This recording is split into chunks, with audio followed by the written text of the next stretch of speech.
Welcome back to the AVUTEC Academy. My name is Lieselore and today I'm going to talk about optimizing ANPR speed and the optimal use of processing power. This can be done by adjusting the region of interest of the source video stream by cropping the image.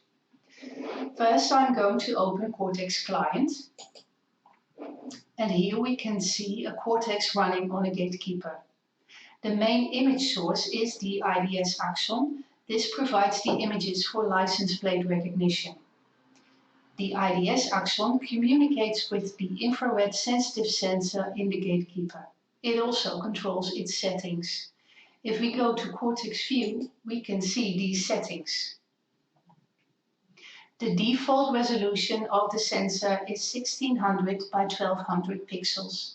This resolution enables a large viewing area where more than one license plate can be recognized in the same view.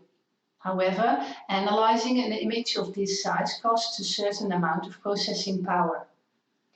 With the use of the default resolution, the sensor can produce around 19 full frames per second. This can be seen in the Cortex Designer. Right now the frame rate is about 16 frames per second. If you want to increase these frames per second, you can crop the image inside the sensor.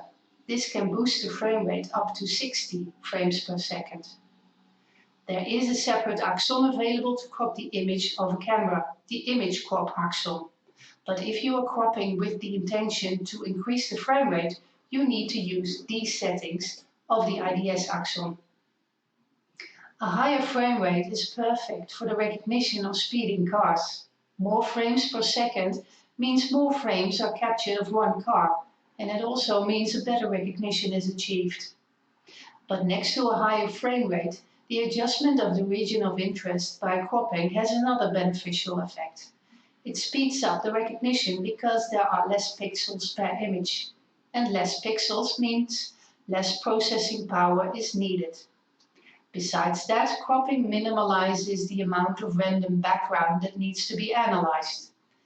To use the power of the gatekeeper, we only want to keep the pixels we need for recognition. But we also need to make sure the cropped area covers the complete range of positions for capturing a license plate.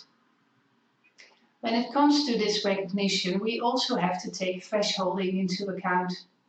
Thresholding is a tool to correct circumstances that influence a straightforward recognition, like for instance headlights shining into the camera for a split second.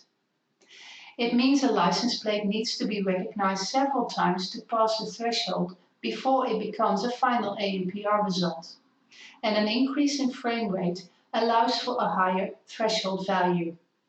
The higher the threshold values are, the more accurate the result will be. The threshold and its parameters can be configured in the ANPR threshold axon. In the manual you can find instructions on how to configure this axon, but you can also watch the instruction video on thresholding. Now let's return to the settings of the IDS axon. At the view panel we can see the live view of the IR sensor. Here we can use rubber banding to select an area of interest.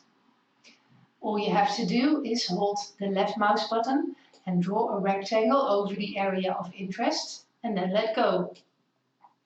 The view of the axon will immediately change, and in the settings panel the new values are displayed. To reverse the crop, click Reset Size.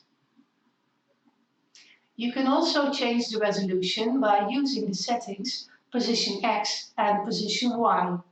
The X and Y coordinates are calculated from the top left corner. From here, height and width will be measured. The frame rate of the IDS camera can only increase when the height of the image is adjusted. An adjustment of the width will not affect frames per second. This was all for today. Thank you for watching and I hope to see you next time at the AVUTEC Academy.